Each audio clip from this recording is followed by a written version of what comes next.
你好，欢迎收听陪你读书，我是主播小静。今天要为你解读的书是《发现你的天赋》。下面我们会用大概15分钟的时间，简单的介绍一下这本书。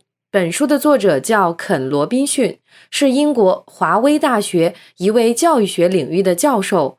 他本身在英国是很有名气的，被英国女王伊丽莎白二世封了爵士，这个在英国算是极高的荣誉了。但是他真正在全球范围内出名的是通过 TED 演讲，那期节目叫做学校扼杀创造力。这20多分钟的演讲一直在 TED 系列中点击量排名第一，说明这个话题确实引发了巨大的共鸣。作者在这之前还写过一本书，叫做《让天赋自由》，一经出版就引起了巨大反响。作者收到了各种各样的问题和反馈，比如很多人问，没有天分怎么办？找不到热爱的东西怎么办？热衷于自己不擅长的事情怎么办？等等。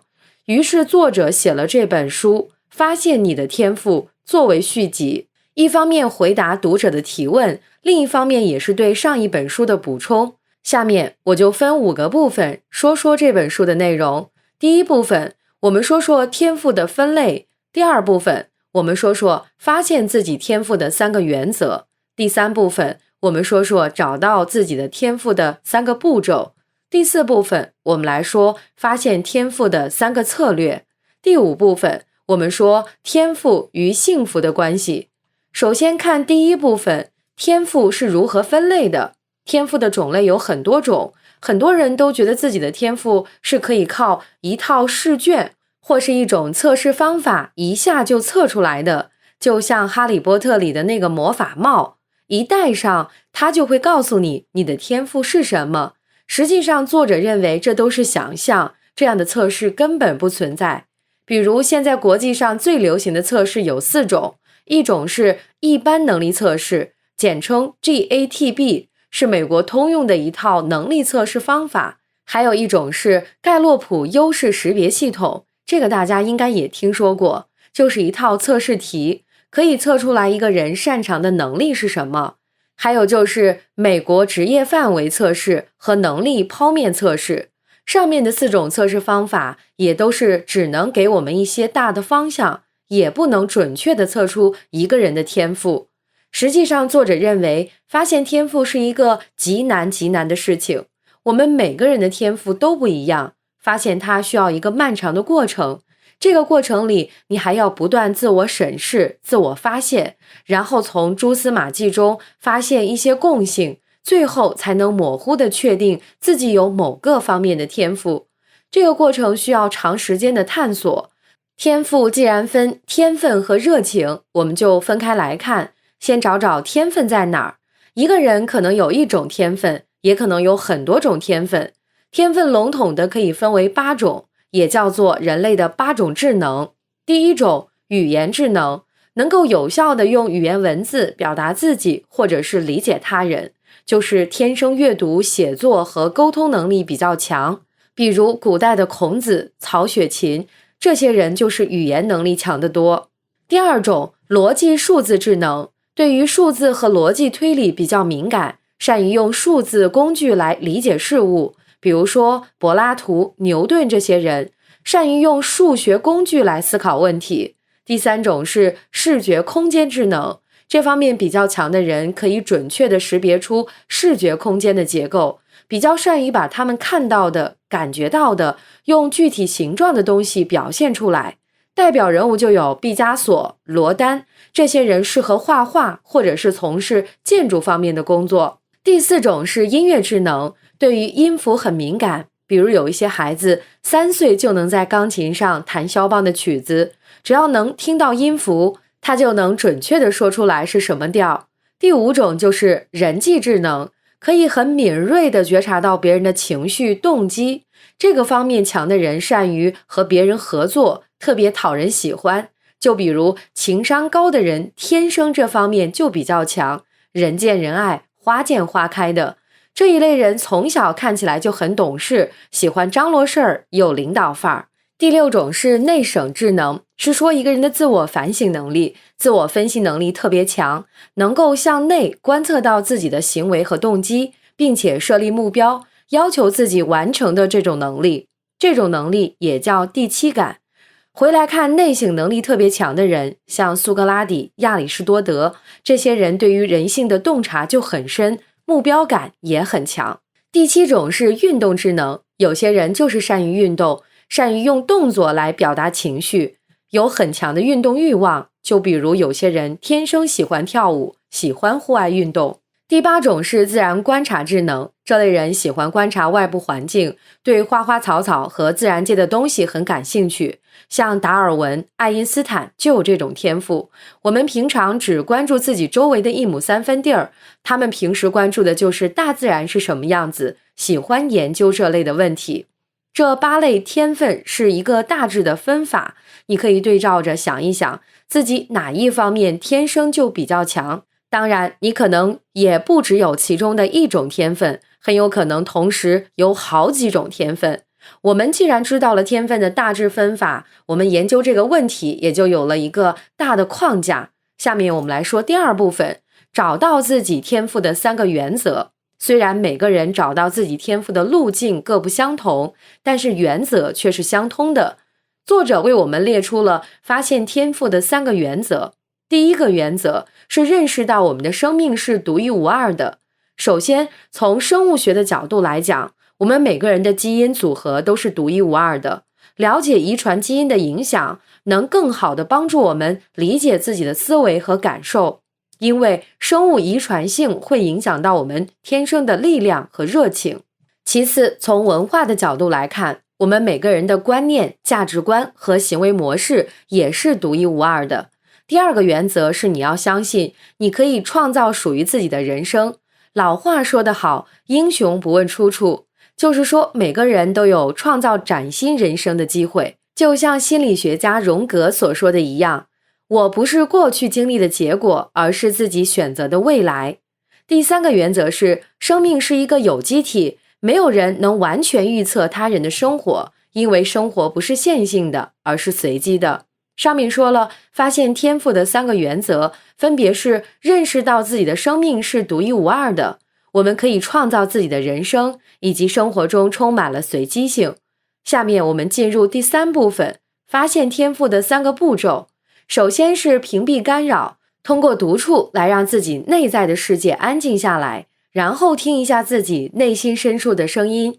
其次，变换角度，通过一些小工具来理清楚自己真正的愿望，比如说可以给自己做一个愿景板，把自己想要的东西写在上面，然后把它放到一个随处可见的地方。如果你还不知道自己想要什么，也搞不清楚自己的愿望，你还可以用自由书写来帮助你。什么叫自由书写？就是找一张纸，把你脑子里随时蹦出来的想法通通写下来，不用考虑逻辑，也别管对错。前面我们说过，思维是很难停下来的，所以你可以一直写，想到什么写什么，写完你也别看，往旁边一扔，该干嘛干嘛。这么做一段时间以后，再把它们拿过来放到一块儿看，可能你就会从中发现一些重复的事情，然后从这些事情里找到你自己的愿望。最后一步就是勇敢的尝试，没有别的办法，天分就是试出来的。只有你下水了，你才能知道自己适不适合游泳。你一直在岸边站着看，你永远也不会知道。所以对什么有兴趣，就不妨大胆的去试一试。试过了以后，你才知道自己做得怎么样，才知道自己行不行。当然，在尝试的时候，你也不能一味的蛮干，需要提前评估风险。风险可以分为可接受的风险和不可接受的风险。如果后果不能承担，那这个事儿肯定不要做。上面我们说的这3个步骤，其实就是让我们更好地认清楚自己。通过不断的自我观察、自我分析，梳理一下自己以前做过的事情，哪些做得好，哪些做得不好，也对自己的行为习惯、思维习惯做一个清楚的梳理。这样不断的回望自己，找到自己擅长的领域，天分也就同时显现出来了。下面我们来说第4部分，找到天赋的3个策略。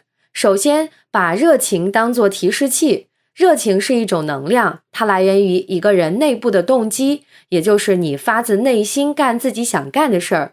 内部动机越强，能量就越大。如果你找到了自己喜欢的事儿，热爱的事情，那你就会明显感觉到自己身体状况会发生一些变化，你会精力充沛，就算你一天只睡几个小时，你也是生龙活虎，而且你特别容易沉浸在做的事情里面，时间会过得特别快，你就一门心思的要把它干好。其次是评估自己的优势，作者就给我们介绍了一个工具，叫做 SWOT 分析法。在使用这个方法的时候，最好的办法就是把自己先抽离出来，就好像是通过别人的眼睛看自己一样，对自己的境况只做客观的判断，不做任何评价，通过最真实的语言来描述现在的生活、现在的状态、现在的经济情况，包括你现在手上能掌握的资源，然后把这些用清单列出来，一条一条写清楚，这样就可以更好地认清楚你要怎么出发。最后一项就是找到你的小伙伴。当你了解了自己的情况之后，下面就要花时间想一想，怎么找到和你志同道合的人。作者在这儿把这个过程叫做找到属于自己的部落。你可能对自己要干的事儿暂时还不清楚，但是可以通过找到志趣相投的小伙伴一块儿来发现。那怎么来寻找属于自己的部落呢？可以利用互联网，你可以在搜索引擎里打一下跟你爱好相关的关键词，你就会得到很多相关的信息，选择适合你的去接触、去尝试。因为网络上有五湖四海的人，你的视野会更宽广，可以学到更多的东西。当你发现了你在一个集体里很享受、很期待、很兴奋，那恭喜你，你已经找到了属于自己的部落了。第五部分，我们来说说天赋与幸福的关系。